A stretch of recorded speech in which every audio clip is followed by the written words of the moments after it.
করার ইচ্ছা থাকে আপনি সারাদিন অনেক কিছুই করতে পারবেন। যদি তার একটা এনার্জি থাকে। তো আল্লাহর রহমতে আমার সেই এনার্জিটা আছে। আমি আজকে কেন এই কথাটা বললাম? আমাকে অনেক আপুরা বলেন, "আপনি সারাদিন এগুলো করলে আপনার সংসারের কাজ কি করে?" আচ্ছা আমার সারাদিন সংসারের কাজ করতে কতটুকু সময় লাগে? আপনারা কি সারাদিন সংসারের কাজ করে কি এটা সেটা করেন না?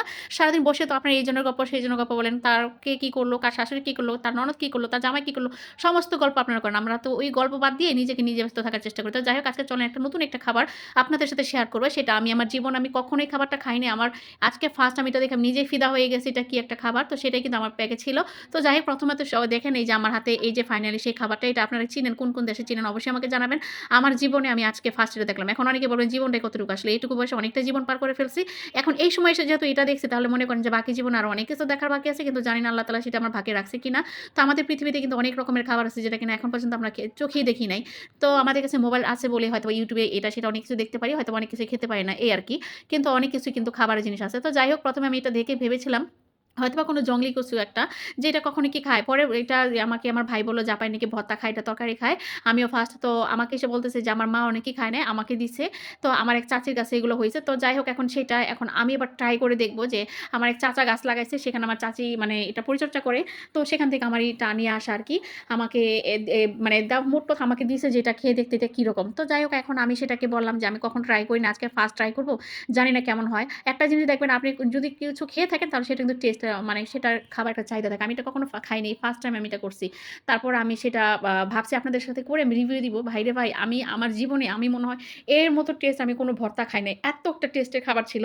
তো যাই হোক এটা আমি ভালো করে ছিলছিলাম। আর এটা ছিলার পরে শুধু একদিক দিয়ে শুধু একটা আঁশ বের হয়েছিল। খুব ভালো করে করতে হবে যেন একটা আঁশ থাকে। তারপরেই তো আমি পানিতে সিদ্ধ দিয়ে দিলাম। সিদ্ধ দেওয়ার পরে লাস্ট ফিনিশিং এ আমি একটু তেল দিয়ে এটাকে ভালো করে নাড়াচাড়া করতেছি। হ্যাঁ, একটু বেশি পানি দিয়ে সিদ্ধ দিবেন যাতে সিদ্ধটা খুব ভালো হয়। যেহেতু আমি এটা হাত দিয়ে কষলে ভর্তাটা বানাবো। যার জন্য আমি এরকম করলাম। তো একটু তেল দিয়ে আমি এটাকে আবার একটু নাড়াচাড়া করলাম। আপনাদের দেশে কে কোথায় এটা খান অবশ্যই কিন্তু আমাকে জানাবেন। আপনারা কি নামে বললেন সেটাও আমাকে জানাবেন। একেক জায়গায় কিন্তু একেকটা নাম বলে। তো আমি যেখান থেকে আনছি এটা কিন্তু নাম বলতে পারি নাই। শুধু শুনছি এটা একটা শিম। এটা নাকি ভর্তা খায়, তরকারি খায়। তো আমি যেহেতু চেষ্টা করব তো আমি এটা দিয়ে আরেকদিন তরকারি রান্না করব।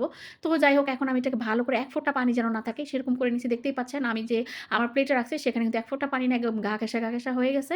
আর এই তো এখন শুকনা মরিচটাকে ভালো করে একটু তেল দিয়ে আমি এটাকে ভালো করে ভাজবো। কারণ আপনার মরিচটা একটু ভালো করে ভাজা হলে কিন্তু আপনার ভর্তাটা খেতেও ভালো লাগে। আর মরিচের বিচিটা যদি মুখে পড়ে সেই মজা লাগে। আমি কিন্তু মরিচের বিচি, শুকনো মরিচের বিচি আমার টালাটা অনেক ভালো লাগে।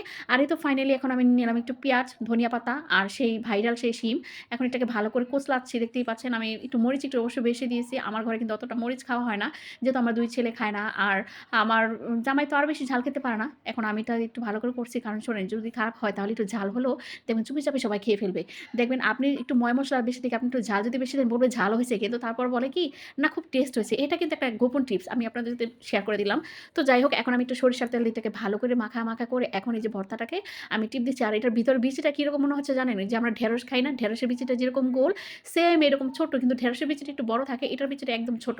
সেম সেই বিচির মতো। তো এটাকে আমি ভালো করে কষলিয়ে ভালো করে আমি এখন মাখাচ্ছি যেন কোনো রকম দানা না থাকে। আর অল্প একটু দানা রাখবো যেন মুখে চাবাল দিলে আমি টেস্টটা বুঝতে পারি। এটা খেতে কেমন লাগে তার জন্য। তো যাই হোক এখন আমি এটাকে ভালো করে কষলিয়ে এই যে মাখিয়ে শেষ পর্যন্ত আমি এটাকে ভর্তা বানিয়েই ফেললাম।